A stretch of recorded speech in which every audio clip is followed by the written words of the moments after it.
Yeah, Houston, Apollo 11. Go ahead, 11.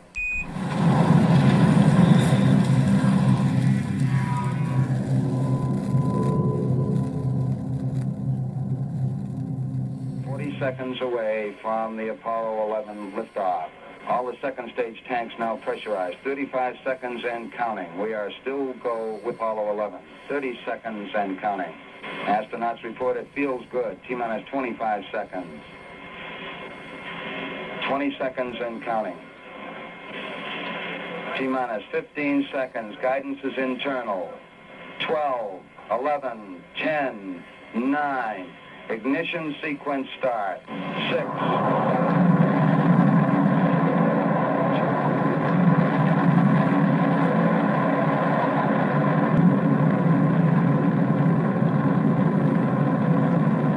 We have liftoff. Apollo 11 has cleared the tower.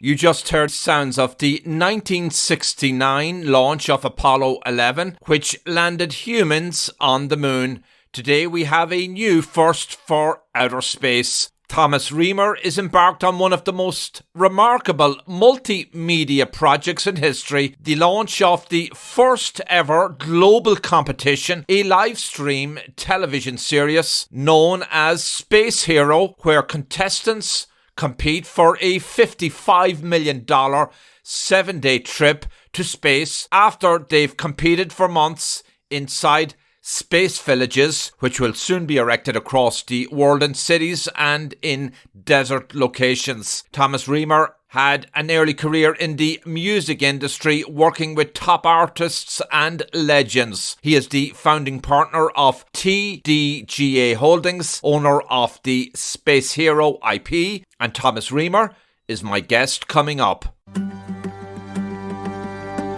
Welcome to Dig Life Deep with John AIDAN BYRNE. Thomas, welcome to my show. Thank you, John.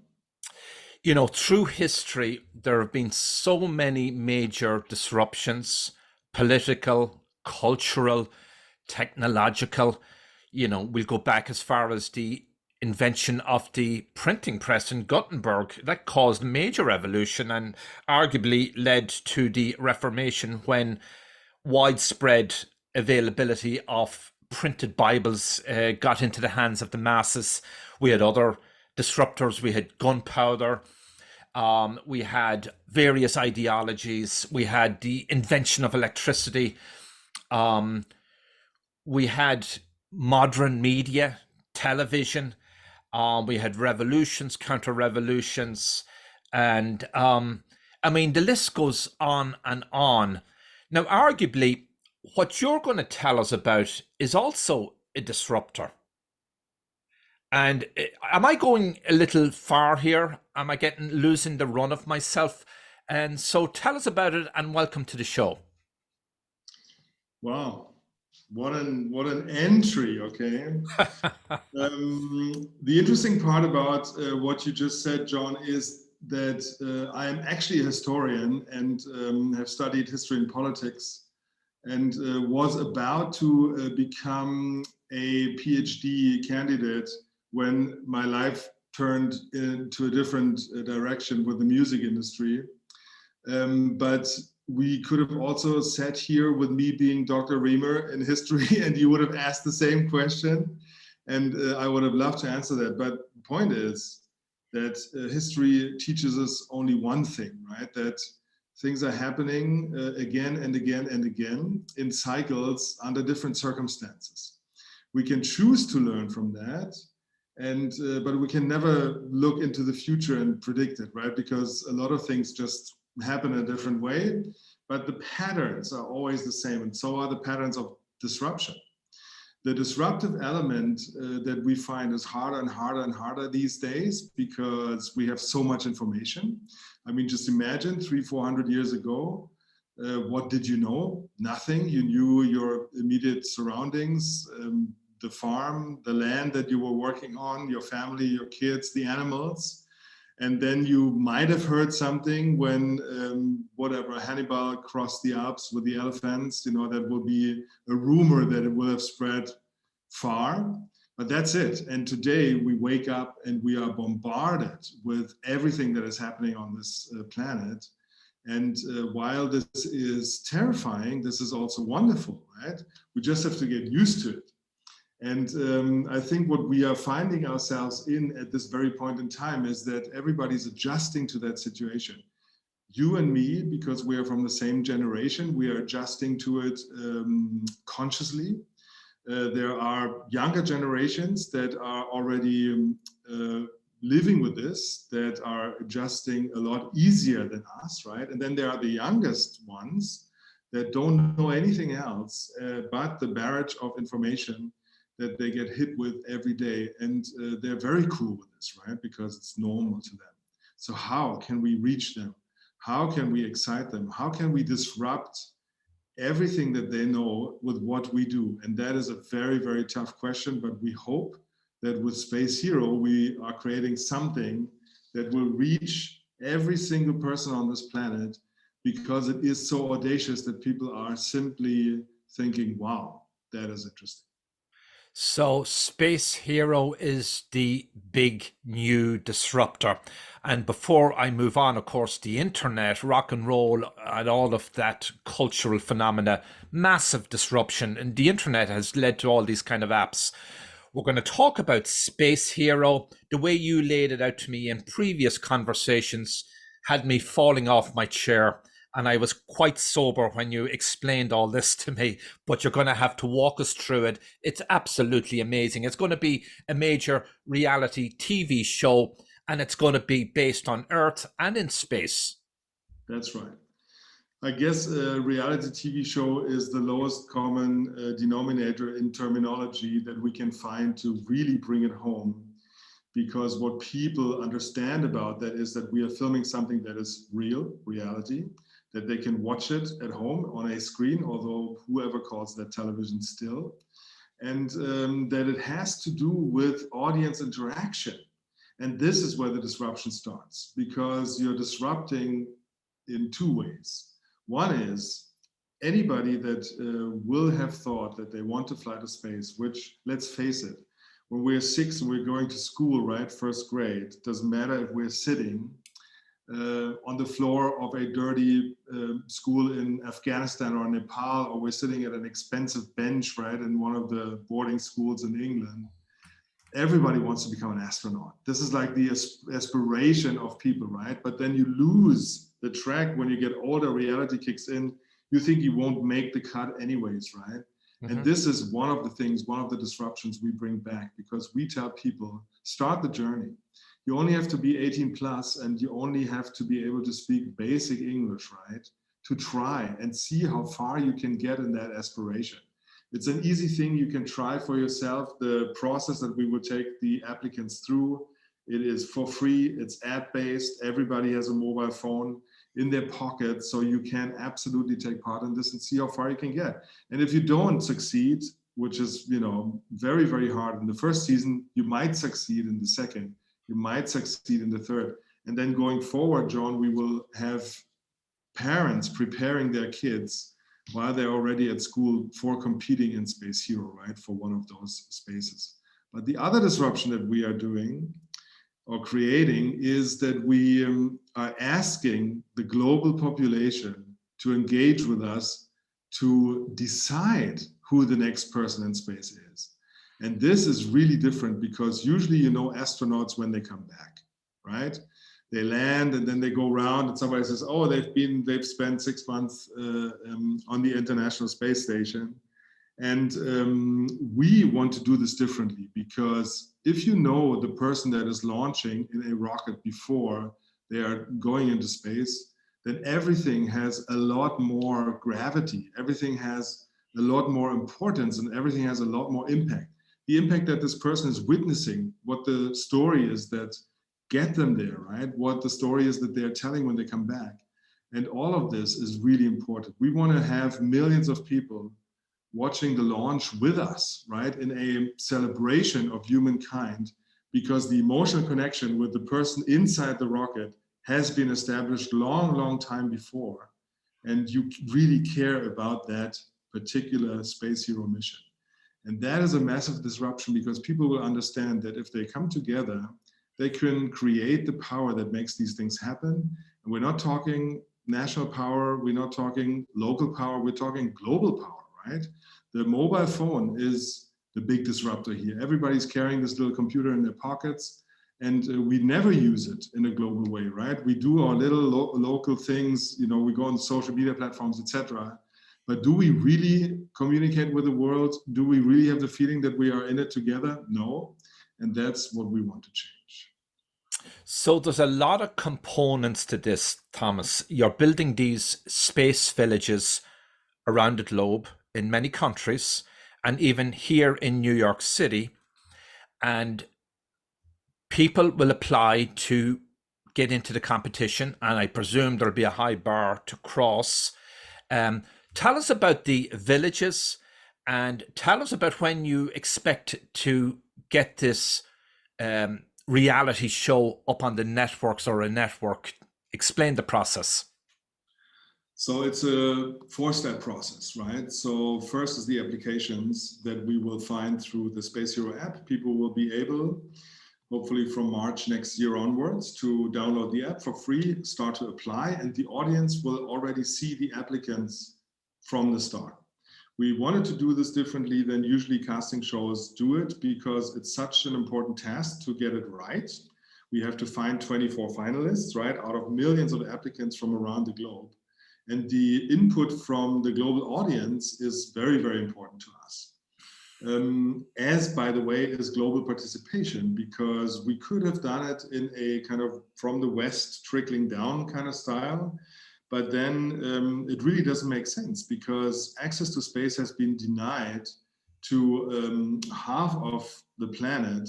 There are big countries that never had astronauts, and they count for billions of people among us, right? Like Indonesia, Mexico, Nigeria, Brazil, India even had one astronaut in 1985. So that's like 2 generations ago. And they can't even remember that, right? So that is where the big energy will come from, and hence why it's so important for us. Once you've done the application and people have voted you into the last 24, this is where the media stuff begins, right? Takes from the app onto the big screen. Who the distributor is going to be, we will have to decide. We have had talks with the top 10 of the global distribution platforms, streaming platforms, broadcasters. The right deal will appear and emerge. This is a new business proposition. We are, you know, never forgetting that. So, you know, people will have to take the risk alongside us. But you might imagine that if you give away the biggest prize ever in media history, that this also will be a big show that will create big interest. So the earning potential is also very big. When we have the 24 finalists, we need a place for them, right? And this is where the Space Villages come into play. Of course, our background is in media, and we are very media interested people. So we know all the reality TV show formats, right? And you think about the Big Brother house, you think about the Voice studio and all these kind of things, like iconic places that people can identify with. And the audience loves to hang out there and loves to greet their stars and their, you know, favorite people in person. So we thought, okay, what would be the place that we would create, right? Because challenges going into space are very, very different from, you know, being able to sing well or just be able to, you know, sell yourself well. With space, it's very, very different. And so this place must reflect that. And the Space Village is exactly that. You have an incredible, iconic landmark that has been designed by Lava Designs, a German architecture firm, that is leading in the sustainable architecture field. And it's amazing. You will see it from space. You will see the Space Hero halo, right, from space. Wow. When you look down on it. And then, you know, there is all sorts of smart things in there, because what we want to show the world is that it is actually possible to live with technology that has originally been developed for space on Earth. because space is a human unfriendly environment. No water, no oxygen, tough disposal of waste, strong solar radiation, right? And we are facing a lot of those challenges on Earth too. Water supplies are limited, solar radiation is increasing. We have a waste problem, right? And yeah, we still have some oxygen, but it's also dirty in a lot of places. So all the technology we want to include there and showcase how people can enjoy living on this planet and how we can make a plan for the future, how we can smile when we think about the future with the Space Village. So Space Hero is the name of the new reality show, and it could stream, it could be on networks. You're talking to a lot of media platforms. I mean, there's so many questions arise from all of this. You're 25 countries involved? No, it's going to be everybody can apply from any country, right? But the final, well, what I meant, Thomas, was there are 25 locations worldwide. That's right. So that has to do with the amount of seasons we want to do. So look at it, if you want to find a better analogy than just a reality TV show, look at it as a global competition series. Yeah. Yeah. And then, you know, it's you understand that, you know, it will go on for a number of decades because space flight will be very scarce in the first 10 years. And the access to space will be increasing over time. And we will make sure that, you know, everybody can participate. So you'll have these space villages in each of the major cities, including our islands or tropical areas, because you have a lot of locales, including New York City. And so the participants will live in these quarters for a period of time, and the quarters themselves will replicate a lot of the conditions that we have in space. The whole idea is fantastic. It's amazing. It's jaw-dropping. And you mentioned prize money. This prize money is pretty significant. How large of a purse are we talking about? The price of a ticket into space at the moment is around $55 million. And we're not talking small 11-minute hops up and down, right? We are talking proper space flight, orbital space flight, which means when you think about a space mission, you go onto a rocket. The rocket is carrying you up into orbit, which doesn't take long. It's around 8 to 10 minutes. Then you're there. You're like 400 miles above Earth, okay? And you start to orbit Earth. And then you will orbit Earth 16 times a day. That's how fast you go around, right? You see sunsets and sunrises 16 times a day. It is quite ridiculous. And I gotta say it is. I mean, it blows my mind. So the winner will go into outer space. You mentioned it's a prize value of 55 million. That's payment in kind, as it were. They're not getting a check for 55 million, but they're getting 55 million worth of space travel. One person will orbit and travel for days and days. I believe SpaceX is involved with this project. That's right.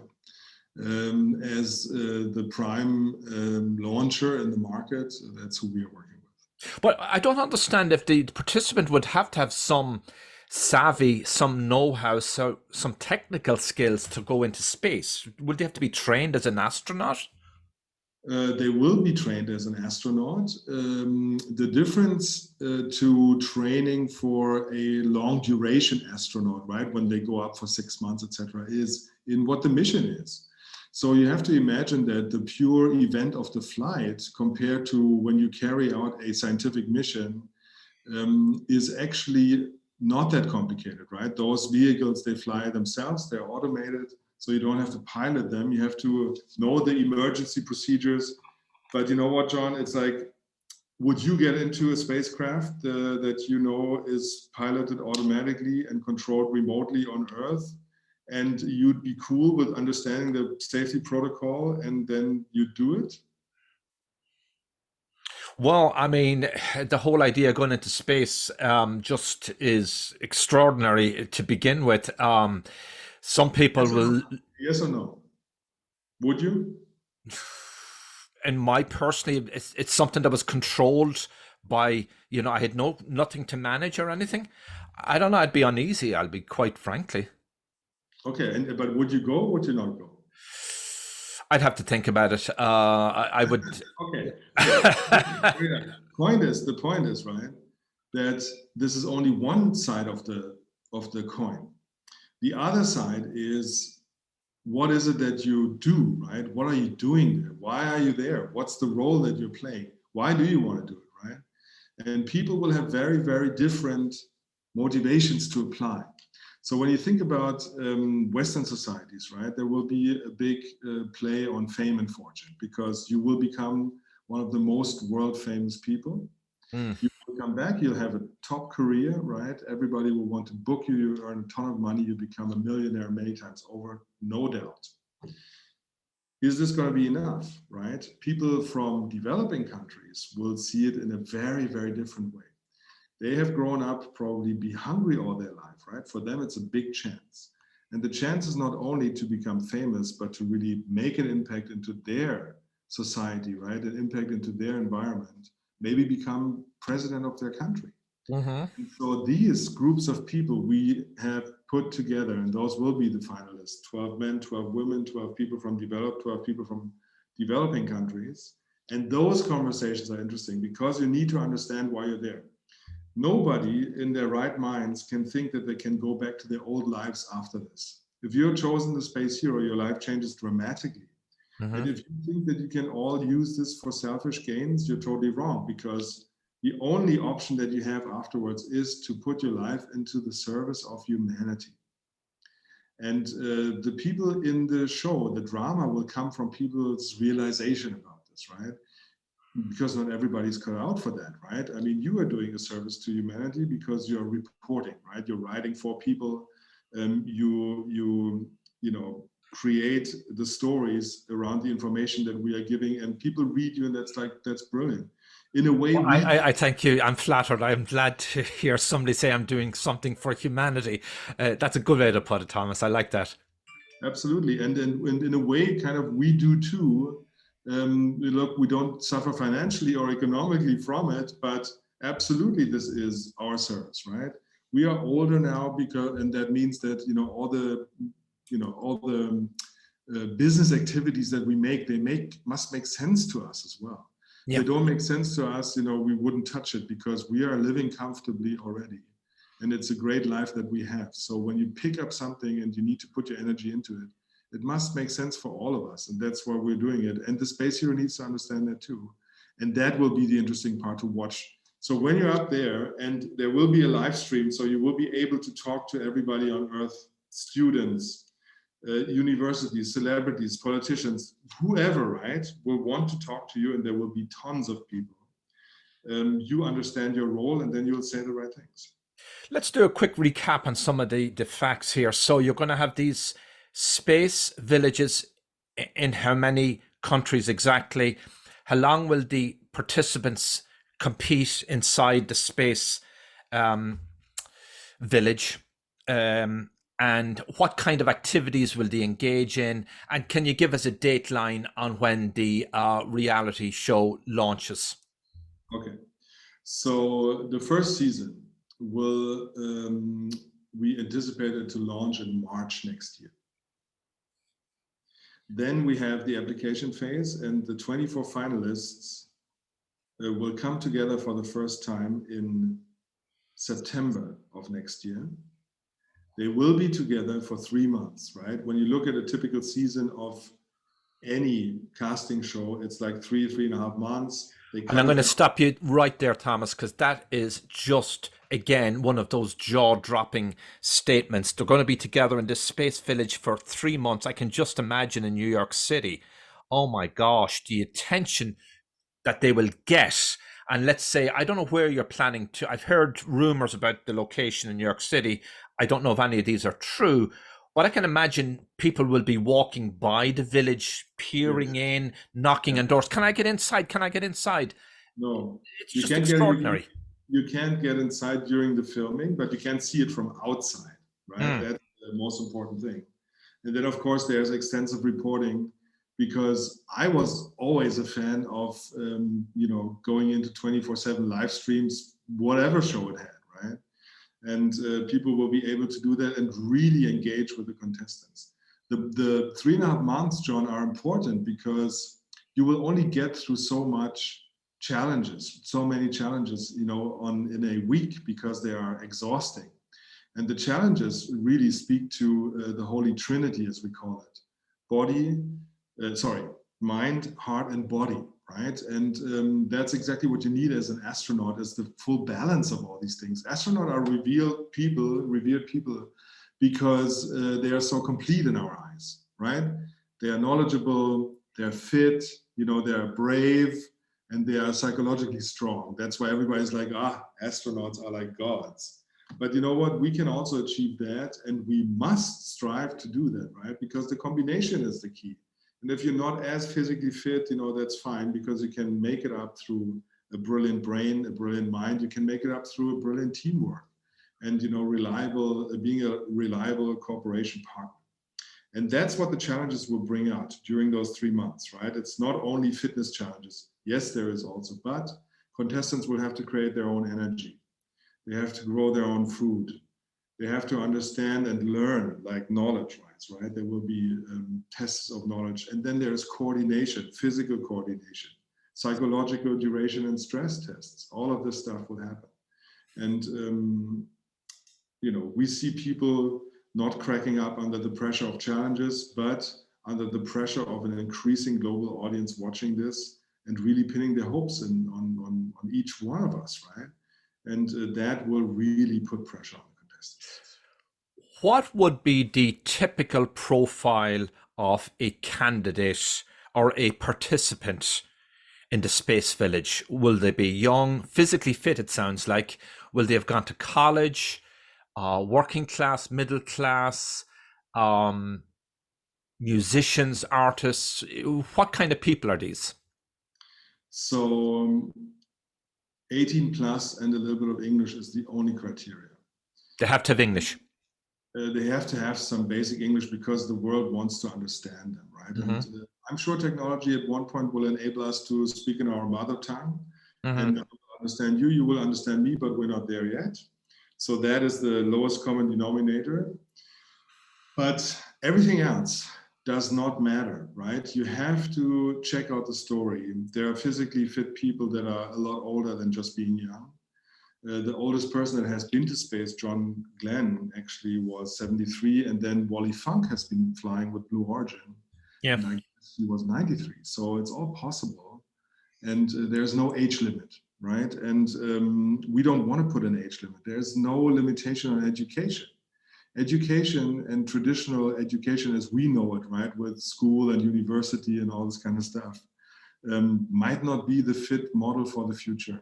Right? I mean, we can learn, we have all the information, the knowledge at our disposal through the internet and the connection.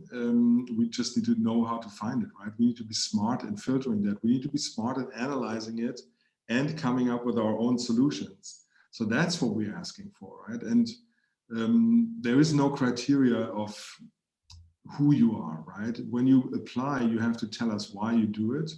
And the little hero, the second part of the portion of Space Hero of the word, is important, because have you ever served somebody else voluntarily without asking anything in return? We want to know about those people. Mm. And they will serve to be the Space Hero best.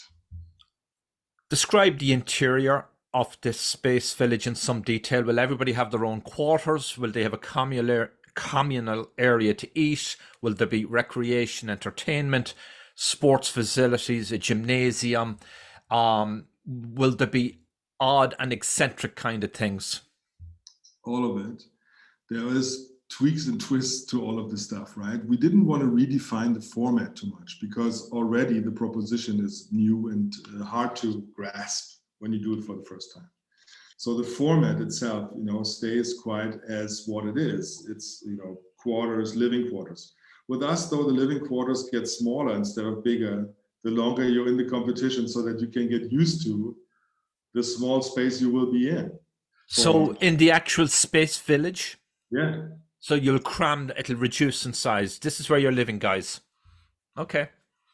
And it will be interesting to see how the contestants deal with that, right? Because limitation of space and in space is the hardest part. Yes, there's physical fitness. Yes, there's communal areas. There's a TV studio. All these kind of things for the live shows, for the jury to engage with you. And then there are challenges, right? And those challenges will require their own physical spaces.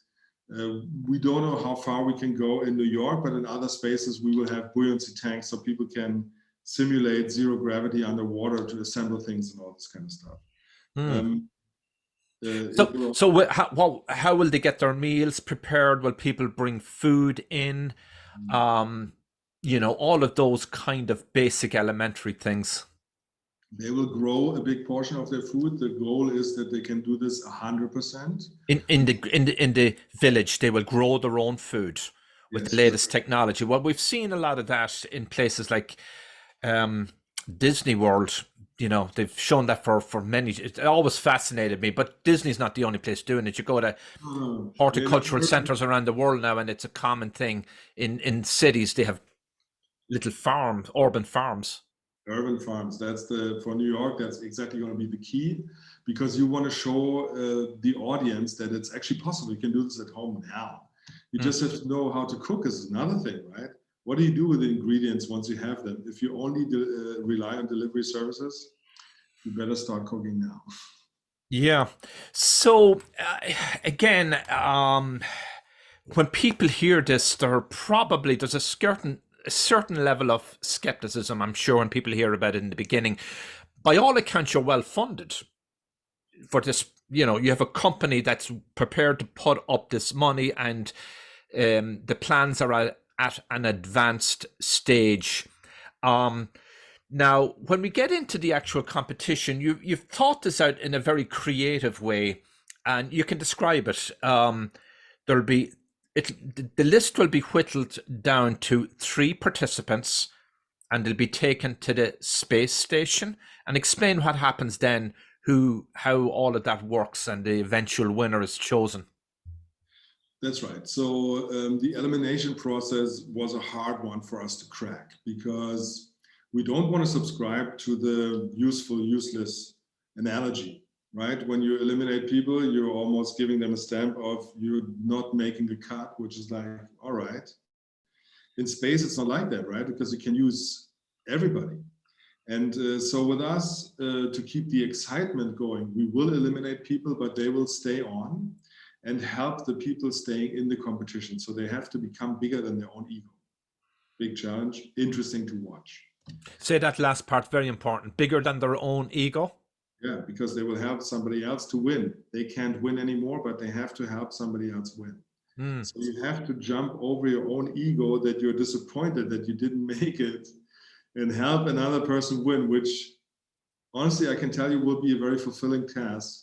When you think about it, because the moment you jump over your own ego, you're relieved. Your ego is a big thing that is sitting on your back. And it comes out and grows heavier when you are threatened, and it's smaller when you feel at ease, right? But you feel best when it doesn't play a role at all. And that's the thing that we want to teach. A lot of Western societies have forgotten how and what it means actually to serve. So you want to bring communities back together. You're looking for team players. Yeah, for sure. If you are not a team player in space, you'll be dead. You can't survive alone.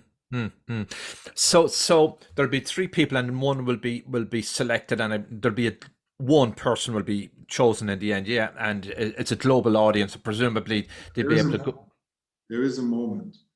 And this is the moment that everybody is looking forward to, right? Yes, the audience will vote and eliminate beforehand as well, but the last 3, they will go into training. And the training will happen at normal. Where will this training take place? Normal training. We call it normal training facilities because we've been within the space industry for such a long time now. Yeah.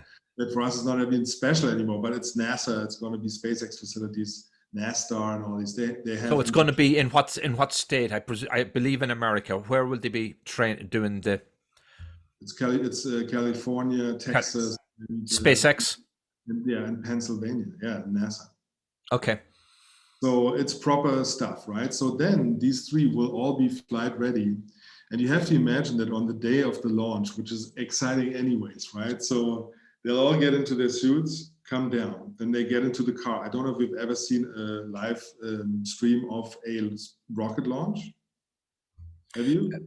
A live stream, no. Obviously, I've seen it live on TV, but that's a different thing. Different thing. So these days they do a live stream, right? And it starts like 3-4 hours before the rocket launches. Oh, okay. Okay, that's exciting. It is exciting because we are going to celebrate this with a big festival, right? And there will be a live audience, everything. So the three come down and then they get into the car, they drive up to the ramp, right? The launch ramp. They get out of the car, they're standing there, they're getting up into the lift that, you know, brings them up to the spacecraft. And then there's this hallway, right? There's a gangway into the spacecraft. Here's the rocket. Before they get into the gangway, they stand there and the audience has one final last vote to tell us who is the one that is going on the rocket. The other two have to stand back. It's live. It's going to be the biggest global vote that has ever happened. And it's brutal for the other two, but they get a wild card into the next season. Wow. Yeah, but one person then directly goes into the rocket and it's all upon the decision of the audience. That's just amazing. So that one person will go forward and then do their space travel for, again, how many days? 5 days. 5 days unaccompanied? No, there will be 2 other passengers. Okay, 2 other passengers. Okay, that's good clarity. And those 2 other passengers will be who? We don't know. People that can afford it. And I see. There's nothing to do with Space Hero. Okay, but they're going to be on that flight. And this is a massive investment, you know, prize money worth 55 million, as you said. And it will be controlled from central quarters. They'll be guiding. Do you worry about any, I mean, I hate to bring this up, but it's got to be brought up, liability, the potential for accidents and all of those terrible things, mishaps? Yeah, we're not worried about it. We know it can happen and we have dealt with it. So there is a structure in place, right, that helps with any potential outcome.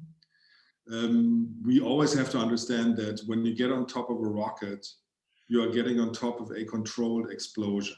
And the last people that have died during launch obviously were the shuttle astronauts. But it's a long time ago and it happens rarely, right? The new vehicles are quite safe, but still everything can happen. Would we stop then? For sure, for a period of time to recover. But then for the sake of progress, you pick it up again. You can't end the whole process there, right? And you will always find people who understand that situation and will want to go again. So that's how humans make progress. They're littered with victims and it still puts us forward and that's how it should be. What does Elon Musk have to say about all of this? He knows about it.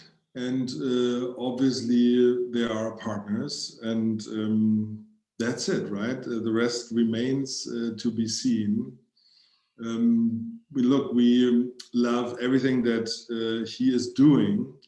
We are not always agreeing with his opinion. Can you tell us a little bit about your company and your funders and financing to reassure everybody out there this is a completely wholehearted, comprehensive project? Yes. So the company, it's all set up through Debs and myself. We are partners and we co-own the business together, right? And it's, a setup, a global international setup that works very well. And it is a media company, a media holding. Because essentially what Space Hero is from a business perspective, it's an IP company. We hold a very strong IP and we will work with partners to make this IP work, right?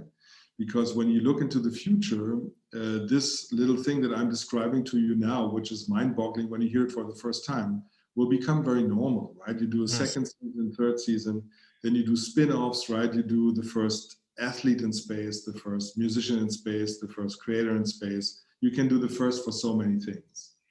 And that's going to be niche audiences, but again, they're global, so they're big and they're worth it.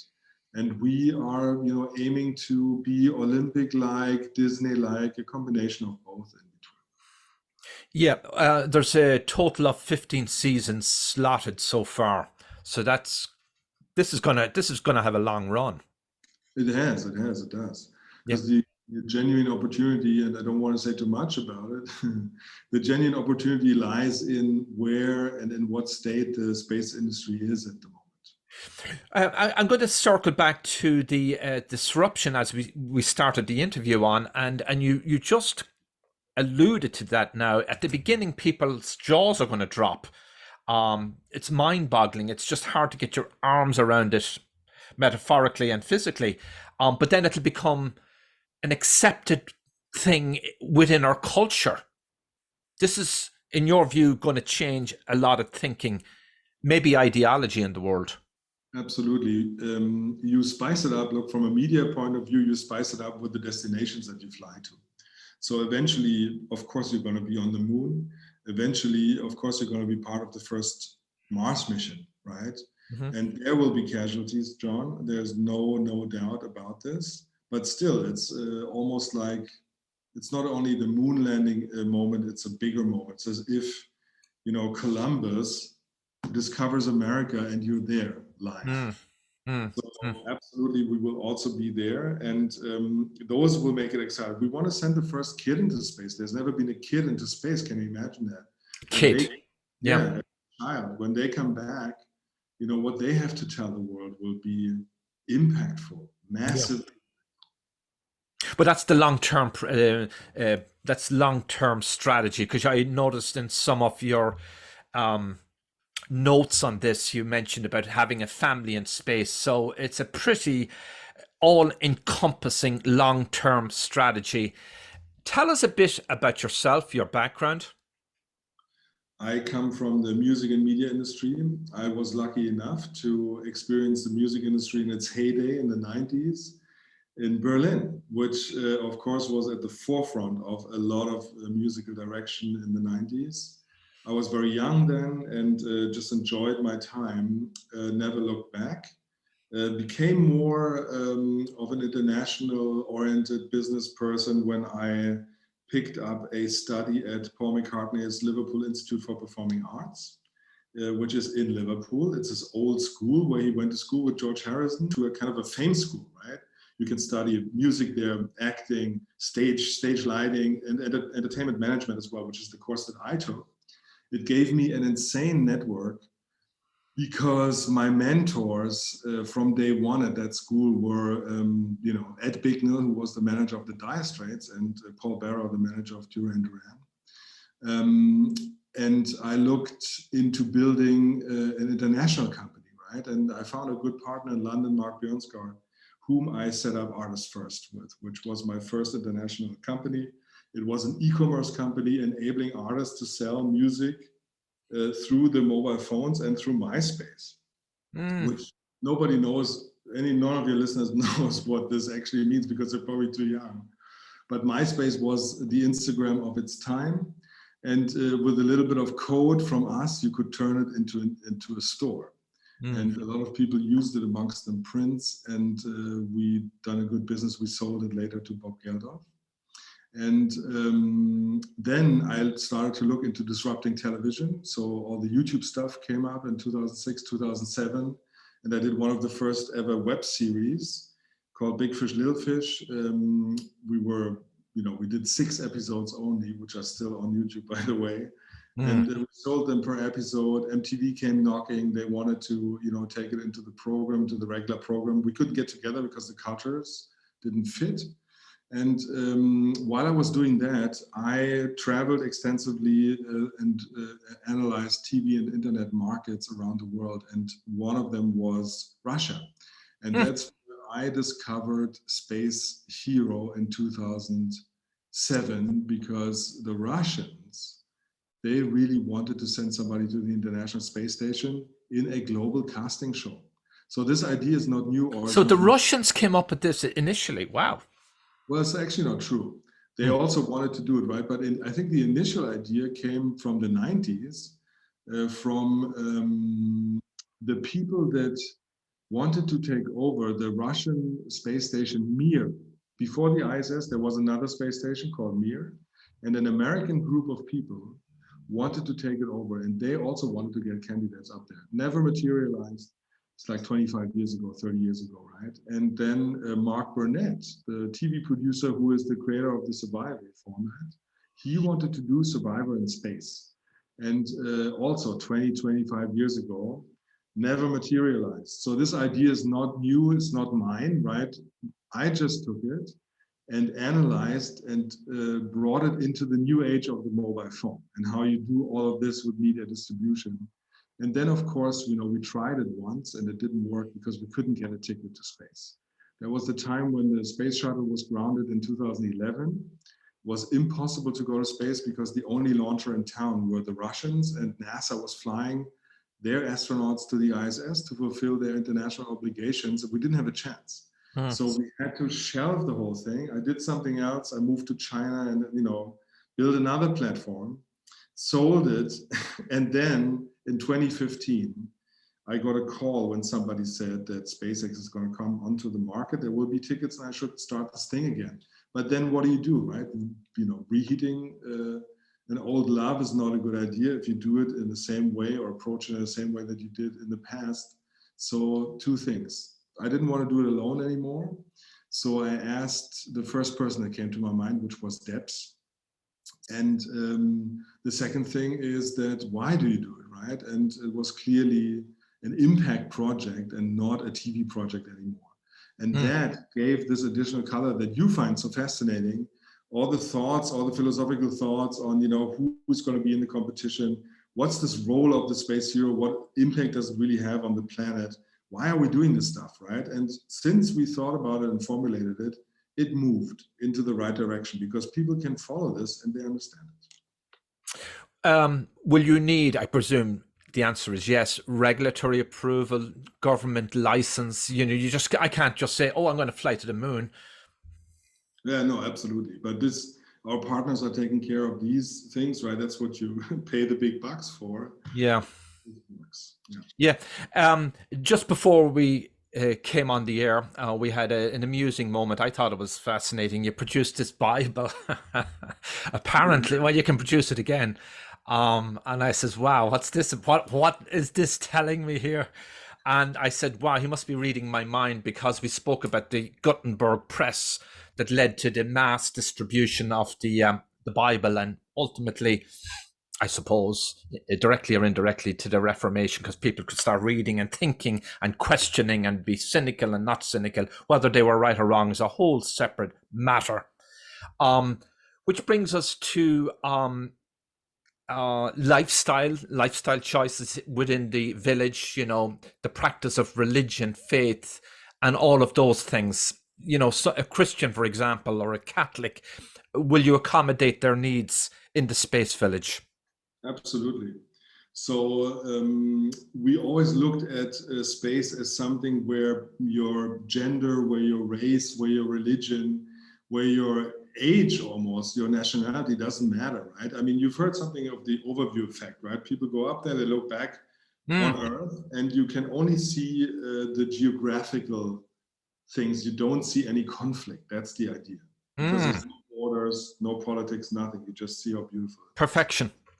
Yeah, well, perfection, and also it's our home, right? And so in that sense, we are completely open. But, you know, there are some certain principles that you have to share.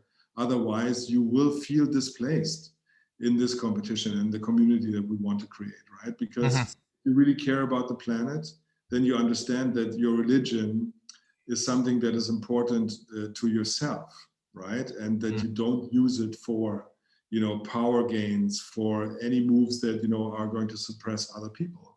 And, you know, that's important to understand. Other than that, no issue. Yeah, so obviously you will accommodate and work with people who have, you know, faith-based lifestyles, if you will, and way of thinking.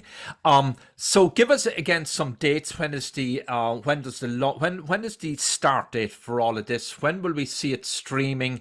When will we see Any of these villages built yet, and any other good stuff? So it starts in March next year. If you are a television user, you probably see the first stuff in September next year. And the villages will begin working at the beginning of next year. We are not sure if we have a village ready for the first season. I'll be very honest, because time is very tight, but it doesn't matter because we know what to do with the contestants. No problem there. And maybe we can already visit the construction site of the first space village together with them, so that you can actually, and it gives me chills, see that it becomes real.